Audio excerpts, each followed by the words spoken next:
YSR party YSR party Jaganmohan Reddy గారికి జనాల్లో ఈ క్రేజు. జగన్మోహన్ రెడ్డి గారు ఓడిపోయి 11 సీట్లు వచ్చినా కానీ జనాల గుండెల్లో జగన్మోహన్ రెడ్డి గారే సీఎం, జగన్మోహన్ రెడ్డి గారే కావాలనే విధంగా ఎక్కడ చూసినా సరే మీటింగుల్లో కానీ ఎక్కడికి జగన్మోహన్ రెడ్డి గారు ఎక్కడికి వెళ్ళినా కానీ ఆ క్రేజ్ మనం చూస్తూనే ఉన్నాం. కానీ వైసీపీ పార్టీ ఇంత తొందరగా రికవర్ అవ్వడానికి జగన్మోహన్ రెడ్డి గారు మళ్ళీ ఆ క్రేజు అదే కంటిన్యూ అవడానికి కారణం రెడ్ బుక్ అనే చెప్పుకోవాలి. ఎందుకంటే గత ఏడు నెలలుగా చూస్తున్నాం మనం రాష్ట్రంలో వైసీపీ కార్యకర్తల ఇళ్ళని, వైసీపీ అభిమానులని ఏకంగా ఇల్లు ధ్వంసం చేయడం, కార్యకర్తలు హింసలు సృష్టించడం, చంపడము, దారుణాతి దారుణంగా కొట్టడం మనం చాలా అంటే చాలా సంఘటనలు చూసినాం. 1, 2 కాదు, రాష్ట్ర వ్యాప్తంగా వైసీపీ అభిమానులు, వైసీపీ పార్టీకి సానుభూతి పరులు అని ఎవరైతే ఉన్నారో వాళ్ళందరి మీద దాడులు విపరీతంగా జరిగినాయి. మనం విజయవాడ ఫస్ట్ స్టార్టింగ్ నుంచే చూసుకుంటున్నాం. కొన్ని ఊర్లో అయితే ఏకంగా కార్యకర్తలనే చంపేసిన సంఘటనలు అయితే మనం కళ్ళారే చూస్తున్నాం. ఏదైతే రెడ్ బుక్ అని ఒక బుక్ పెట్టి ఆ రెడ్ బుక్లో పేర్లు రాసుకొని ఆ రెడ్ బుక్ రాజ్యాంగమే నడిపించారు మొత్తానికైతే.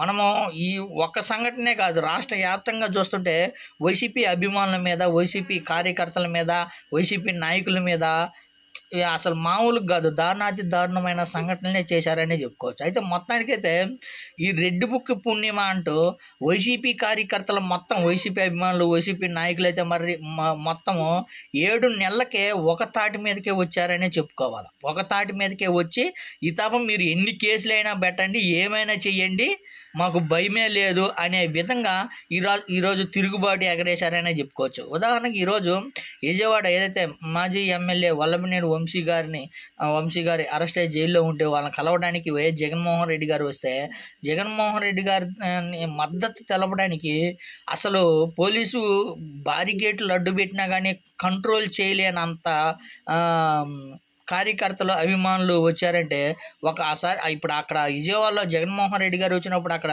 పబ్లిక్ని చూస్తుంటేనే అర్థమవుతుంది జగన్మోహన్ రెడ్డి గారికి ఏ స్థాయిలో మద్దతు తెలపడానికి వచ్చారు అనేది. ఒక కళ్ళార చూస్తుంటే అని అర్థమైపోయింది జగన్మోహన్ రెడ్డి గారికి ఎంత క్రేజ్ ఉండేది అనేది.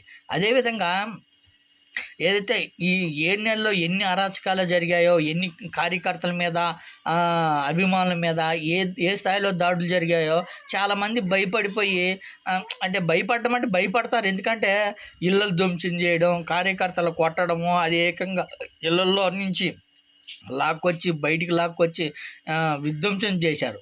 అటుడికి భయపడిన వాళ్ళంతా ఇప్పటికి బయటకు వచ్చారనే చెప్పుకోవచ్చు. ఉదాహరణకి కొడాలి నాని గారి విషయమే చూడండి. కొడాలి నాని గారిని కానీ మొన్నదాకా కొన్ని డిబేట్లలో కానీ కొడాలి నాని గారు రెడ్ బుక్కు భయపడి కనిపించలేదు, ఎక్కడికో పారిపోయాడు, ఇప్పుడు దమ్ముంటే బయటికి రావాలని ఈ విధంగా సవాల్ ఇచ్చారు. ఈరోజు మొత్తానికి ఏదైతే జగన్మోహన్ రెడ్డి గారు విజయవాడ వెళ్తే కొడాలి నాని గారు కానీ వచ్చారు, మిగతా కార్యకర్తలు కానీ అభిమానులు కానీ తండోపతండాలుగా వచ్చారు. మొత్తానికైతే రెడ్ బుక్ పుణ్యమా అని చెప్పుకొని ఈరోజు వైసీపీ అభిమానులు, కార్యకర్తలు, నాయకులంతా ఎదురుగా నిలబడి తిరుగుబాటు చేశారనే చెప్పుకోవచ్చు. 3 కేసులు కాదు 30 కేసులు పెట్టినా సరే భయపడేదే లేదు. కావాలంటే జైలు కన్నా పోతాం, కానీ జగన్మోహన్ రెడ్డి గారితోటే సచ్చేదాకా జగన్మోహన్ రెడ్డి గారి వెంట ఉంటాం, జగన్మోహన్ రెడ్డి గారితోటే మా ప్రయాణం అనే విధంగా ఈరోజు బల్లగుద్ది చెప్తున్నారనే అనుకోవాలి. చూస్తున్నాం కానీ అలానే చెప్తున్నారు, కానీ బల్లగుద్ది చెప్పేది కాదు, మేము సచ్చేదాకా జగన్మోహన్ రెడ్డి గారి వెంటే ఉంటాము అనే విధంగా చెప్తున్నారు.